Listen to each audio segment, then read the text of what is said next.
Shalom Adonai, Yeshua Hamashia, Hamalé, Hamalehim, professor Gerson, mais uma vez trazendo até você o melhor da programação de estudos. Estamos, querido, com o estudo do Apocalipse, a revelação. Hoje nós queremos falar, queridos, sobre um tema muito sugestivo, a qual nós vamos aprender sobre o templo e as duas testemunhas. Vamos entender um pouco a importância de nós localizarmos o templo cronológico das evidências internas do livro do Apocalipse, a qual, querido, mostram a revelação de Deus para que João medisse, o templo de Jerusalém. Deixe o seu like, deixe o seu curtir, comente, nos ajude. O capítulo 11, querido, de Apocalipse, o autor ele mede o templo de forma semelhante a Ezequiel, com uma diferença. Ezequiel está medindo um templo futuro, enquanto que João está medindo um templo presente, que seria destruído. Nós vemos, querido Ezequiel, vendo um templo futuro, que foi reconstruído. E nós vemos João medindo um templo, pressagiando o templo futuro que seria destruído, e foi destruído no ano 70 depois de Cristo, com o imperador Vespasiano e o general Tito. Diz em Apocalipse 11, versículo 1 a 2. Isso é de suma importância, porque se o escritor está falando de um templo que estava de pé, isso é uma evidência, é um indicador de tempo em que o livro foi escrito. Se ele foi escrito retroativamente, os acontecimentos que estão no livro do Apocalipse aconteceram antes da queda do templo, não depois da queda do templo. Não adianta nós queremos futurizar, dizer que essas revelações do Apocalipse são para o futuro, porque o templo que foi medido estava de pé, quando o autor está pressagiando sua destruição, que foi cumprida cabalmente no ano 70 depois de Cristo. 40 anos, 42 anos, ou 42 meses, são 3 anos e meio. Mesmo período das duas guerras judaica-romana, segundo o mesmo livro, mesmo período que a besta teria para agir e fazer guerra contra os santos. Que santos? O povo de Israel. Veja o que diz Apocalipse 11, 1 e 2. Preste muita atenção. E foi-me dado uma cana semelhante a uma vara, e chegou o anjo e disse: levanta-te e mede o templo de Deus, e o altar, e os que nele adoram, e deixa o átrio que está fora do templo, e não meças, porque foi dado às nações, e pisarão a cidade santa por 42 meses. Está lembrando? 3 anos e meio, que foi o tempo que levou da guerra romana, judaica, que levou à queda do templo. Simples. Futurizar isso é não querer ser instruído, é não querer acreditar numa verdade que está clara, que está evidente no texto. Vamos para frente. Em Apocalipse 13, nós vemos no versículo 5 e 7 que diz: a besta, que besta? Roma, nós já aprendemos. A besta, Roma, foi dado boca para falar palavras arrogantes e blasfemas. Ele foi dado autoridade para agir durante 42 meses. Então, nós já identificamos que a besta é Roma. Roma foi dado para ele poder durante 42 meses. E ele abriu a boca para blasfemar contra Deus e amaldiçoar o seu nome e o seu tabernáculo. E os que habitam no céu. Foi-lhe dado poder para guerrear contra os santos e vencê-los. E foi-lhe dada autoridade sobre toda tribo, povo, língua e nação. Então, querido, o autor aqui está dizendo que os gentios cercariam Jerusalém por 3 anos e meio, que culminou no cerco de Jerusalém e a destruição do templo no ano 70. Depois ele começa falando das duas testemunhas. Quem serão essas duas testemunhas? O autor, então, utiliza um simbolismo que se refere a julgamento. Duas testemunhas. Na lei de Moisés, uma pessoa julgada só poderia ser condenada se houvesse duas testemunhas. Ou seja, por que essas testemunhas estão no livro de Apocalipse? Porque nenhum julgamento, nenhuma condenação poderia ser executada se não tivesse duas testemunhas. E aqui Deus estava prestes, em Yeshua, a julgar e condenar Jerusalém e Israel como uma prostituta e como a grande Babilônia, para condená-los e cobrar deles o sangue dos profetas.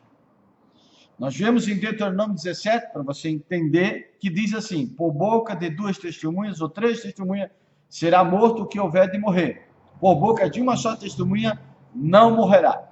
Então precisava de duas testemunhas para que pudesse ser executado o juízo sobre Jerusalém, sobre a grande prostituta e sobre a grande Babilônia, a cidade de Jerusalém, cobrando o sangue dos profetas que por ela foram derramados.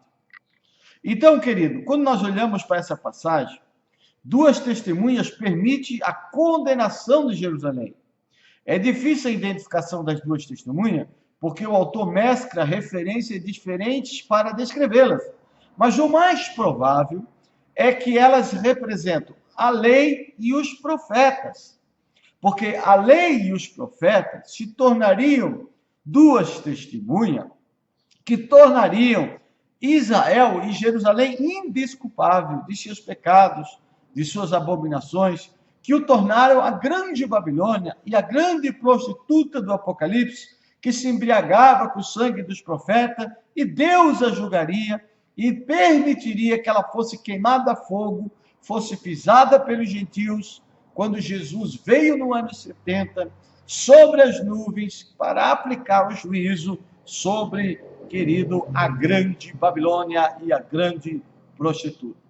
Então, a pessoa de Jesus, que morre, como diz que as testemunhas morrem, Jesus, ele era o representante, querido, da lei e dos profetas. Vamos ver Apocalipse 11, 3 com os versículos para ficar melhor. E darei poder a minhas duas testemunhas e profetizarão por 1260 dias vestida de pano de saco. Então são as duas oliveiras e os dois castiçais que estão diante do Deus da terra. Essa inspiração do Apocalipse, ela tem, querido, uma ligação com Zacarias capítulo 4, versículo 11 ao 14, que fala dos dois castiçais e das duas oliveiras, que são Josué e Zorobabel. Zorobabel representando o poder político e Josué representando o poder religioso. Veja o que diz Zacarias capítulo 4, verso 11, em paralelo com Apocalipse 11, capítulo 3 e 4. A seguir perguntei ao anjo, o que significa essas duas oliveiras à direita e à esquerda do candelabro? E perguntei também, o que significa esses dois ramos de oliveira ao lado dos dois tubos de ouro que derramam azeite dourado? Ele disse, você não sabe? Não, meu senhor. Respondi, então ele me disse, são os dois homens que foram ungidos para servir o soberano da terra, Zorobabel e Josué, que representam, querido, o poder político e o poder religioso. Zacarias, sem medo de errar, estava se referindo a Zorobabel e Josué. Então sabemos que são duas pessoas. Elas têm poderes semelhantes a Moisés e a Elias, porque nós vemos no Apocalipse 11:6 que ele tem poder para fechar os céus para que não chova. Em 1 Reis, no capítulo 17, verso 1, vemos que Elias fez a mesma coisa.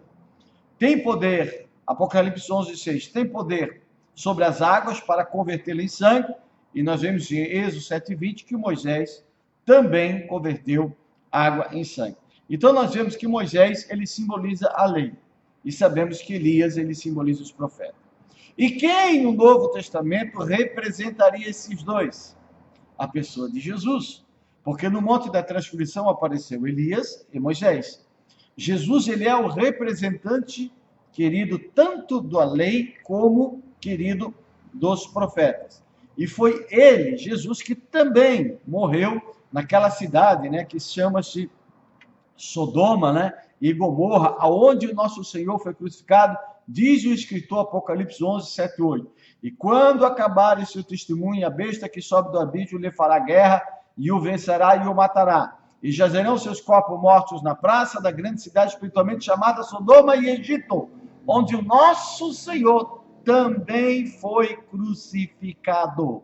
De fato, nós temos que entender, no Novo Testamento, Jesus é descrito como o novo Moisés e João Batista como um Elias. Mas Jesus, ele representa esses dois. Em Mateus 11, versículo 13 e 14 diz: porque todos os profetas e a lei profetizaram até João, e quereis dar crédito, este é o Elias que havia de vir, disse Jesus. Porque a lei foi dada por Moisés, e a graça e a verdade vieram por Jesus Cristo. Jesus, ele representava a lei e os profetas. Então, quando o escritor ele está falando dessas duas testemunhas, ele está fazendo uma figura de linguagem, ele está fazendo de maneira codificada para que nós venhamos entender que ele está falando da pessoa de Jesus, que ele é a testemunha, e que quando ele viesse em juízo, Israel, Jerusalém, não seria, querido, ou Israel teria alguma desculpa, ou seria indesculpável pelos pecados, pelas abominações, pela prostituição, pelo adultério, por se tornar Babilônia, por se tornar prostituta. Deus veria e destruiria. Então, quando você estudar para saber quem são as duas testemunhas, figuradamente representa a pessoa de Jesus, que no ano 70 viria de juízo contra Israel. Por quê? Porque as duas testemunhas já testemunharam e deram, querido, liberação para que o juízo fosse aplicado, a condenação fosse aplicada, porque já tinha duas testemunhas contra Jerusalém, contra Israel, por causa de seus pecados e suas abominações. Que Deus abençoe. Shalom Adonai, Yeshua HaMashiach, Hamaleh Hamalehim. Deixe o seu like, deixe o seu curtir, nos ajude com esse trabalho sobre o Apocalipse.